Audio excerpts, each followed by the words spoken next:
Wait, what was the movie called? The Angriest Man in Brooklyn. Okay. I think. Is that what it was called? I think so.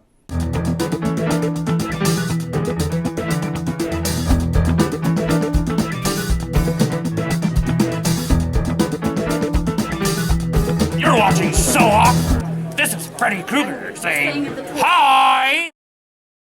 What the hell? I've been waiting here for over 2 hours. You don't care, do you? The results showed a brain aneurysm. How long do I have? I don't know. Hey, welcome to So Awkward. I'm Jester. And I'm Don. And we just watched The Angriest Man in Brooklyn. A film which we had never heard of before. Right. Which is surprising because I believe it's Robin Williams' last movie. Which, that's not why we watched it. We were just looking for something to watch. Right. And you were going through the Amazon Prime stuff, and you read it out, and you said, what about this movie starring Peter Dinklage? I don't know if I said starring. I said with Peter Dinklage. He was the actor that you mentioned. Well, yes. And I was like, tell me more. And then it was Robin Williams, blah, blah, blah. Anyway, we just like, let's check this out. And we watched the whole thing. We watched the whole thing. I didn't think it was very good, but it was entertaining. I don't know if I enjoyed it. It made me laugh. It had moments of funny, had moments of sadness. I couldn't believe how long it lasted. They would get to points and I kept thinking, yeah, that's the end of the movie. And then it just kept going. Well, the movie's about this guy who's angry. Very angry. That's right. I'm calling the CEO of this HMO and getting your pouty little ass canned. Dead prick. It's your classic Scrooge story about a guy who's a jerk. He's mean to everybody, and then he has a life-changing experience and he becomes nice. Spoiler warning. I mean, he's going to the doctor and he's diagnosed with a brain aneurysm, and he has some argument with his doctor, who's played by Mila Kunis, and she just tells him, because she starts to stress out, she tells him he has 90 minutes to live. 90 minutes. 90 minutes. So then he thinks it's absurd, obviously, but then after he leaves the hospital, he starts to think maybe it's true, so then he thinks he's going to die, so he tries to make amends. Sort of. Though he doesn't really. I know he's bad at it. But he's very angry. He's very angry. I mean, the title is not misleading at all. Not at all. But I think the reason we've never heard of it is because of the subject matter and that Robin Williams committed suicide. And there's a scene in the movie towards the end where his character is contemplating committing suicide. He even tries to commit suicide. So I can understand why the studio is just like, all right, just put that on Amazon. So, I mean, I think it's interesting as a historical artifact, like as Robin Williams' last film. And especially considering the subject matter about a guy who's dying. He's a great actor. This was not his best performance. You want to know what happens in 90 minutes? That's 6:22. 6:22 p.m., I'm going to be alive. I'm going to be having a beer, and I'm going to be smiling. But obviously there were things going on in his life at that time, which maybe affected things. I don't want to... Right. But it was a little over the top. He was a little... Absolutely. Yeah. I thought Mila Kunis was really good. I don't really know much about her as an actress. I thought she did a good job. I don't know if I know anything about her. She did a movie with Justin Timberlake, right? I don't know. Probably. I think that's all I know. I've never seen the movie. Never done this before? This is the LAPD. I told you!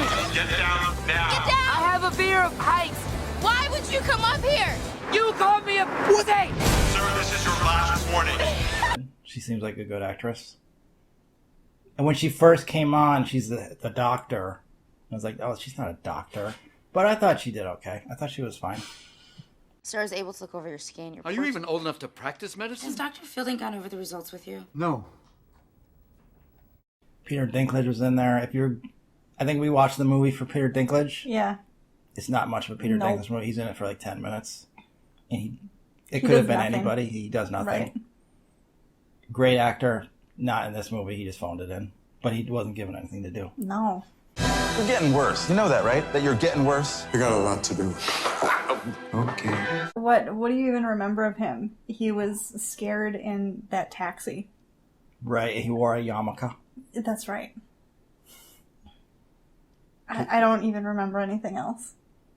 I think the movie, the 90-minute premise could have worked, and this is what I thought was going to happen, if the movie took place in real time. Like if the movie itself was 90 minutes. And then he was given 90 minutes. That's what I assumed it was going to be like, too. But the time frame of the film felt like 4 or 5 hours, not 90 minutes at all. No. So it could have worked if it had been just a smaller story with just a couple different locations that took place in 90 minutes. That would have been interesting. But it didn't. Like, it had him going all over Brooklyn in rush hour, going to places and cutting to other people. It just, I don't know. It was kind of a mess. It was kind of a mess. Directed by Phil Alden Robinson, who's a great director. He did Field of Dreams. I don't think he's directed anything in like 10 years. So he came back to direct this, which is weird. He probably thought, oh, this is going to be my comeback. It's going to be a huge hit. I've got Robin Williams. I think it's worth seeing if you're a Robin Williams fan, because he's always interesting. This is not his best performance, but he's good. I just thought it had a dumb story, and the direction was really a mess. It was a really dumb story. Yeah. Like the scene where Robin Williams, he wants to reconnect with his son, but his son won't talk to him, so he goes and he buys a video camera at like a pawn shop from James Earl Jones. Yeah. That was probably the best scene in the movie. It was really funny. James Earl Jones was really good. How do I get it to work? First, you have to charge the Batteries? So he's going to use the video camera to give a last message to his son before he dies.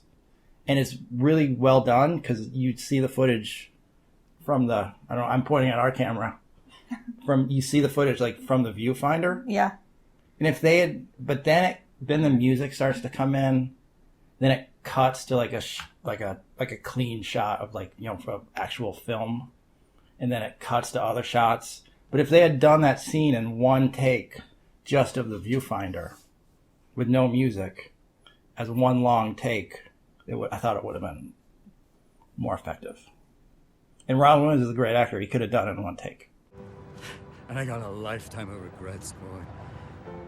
Taking that clerkship in Queens? What a fool, not telling my father to f*** off. Like the old man would ever love me. You know what I'm saying? Mm-hmm. That was the whole movie. Like, the movie had so much potential, but then it would go a little too far. A little too hokey. I don't want to crap on Robin Williams' last film. I don't think you are. I love Robin Williams. Yeah. Great comedian, great actor. Better actor even than comedian. Phenomenal actor. I sort of wish we wouldn't have watched it. Because it wasn't that good of a film, or just because it was sad with the whole Robin Williams thing? Oh no, I love sad. And no, it wasn't very good. The problem with this review is we're not in my car. Like, have we ever talked about a movie not in my car? Well, we talked about movie. That Ella over on your couch. One other one. SpongeBob. We were sitting at this exact table. Except we were facing the other way, yeah. You gathered that he's a sponge, right? I never really thought about it. I guess I know his name is SpongeBob, but for some reason I always thought he was a block of Swiss cheese. I guess I'm dumb. And Oprah was in the background. And now Zena's in the background. Anyway, The Angriest Man in Brooklyn. It's available on Amazon Prime and probably other places. Probably. If it's a Thursday afternoon around 3 o'clock, there's worse movies you could watch. If you want to be a Robin Williams completist. If you really like Mila Kunis, I thought she did a really good job.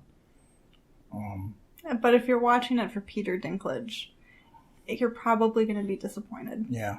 If you want to see a really good Peter Dinklage movie, go see Pixels. Oh, yeah.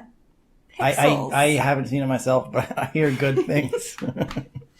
Because I'm not a sentimental man. For the most part. And it's like celebrity deaths don't really hit me. Because I mean, they're people I don't know. But when Robin Williams died, I thought that was pretty sad. But he's an icon. And it's so sad that such a funny guy obviously had such a hard, sad life. And the funniest people do. Yeah. I guess people who are happy, they don't see the weird, funny things in life that sad people do. No stand-ups come out on stage and talk about how great life is. That wouldn't be funny. Like, no stand-up comedians are like, hey, what's the deal with shopping carts at grocery stores? They roll perfectly.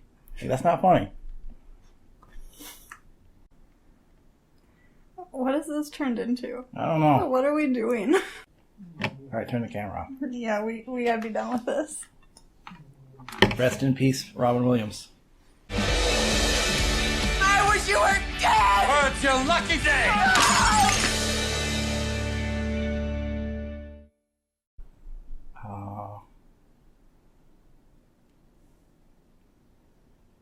And this might be impossible to review.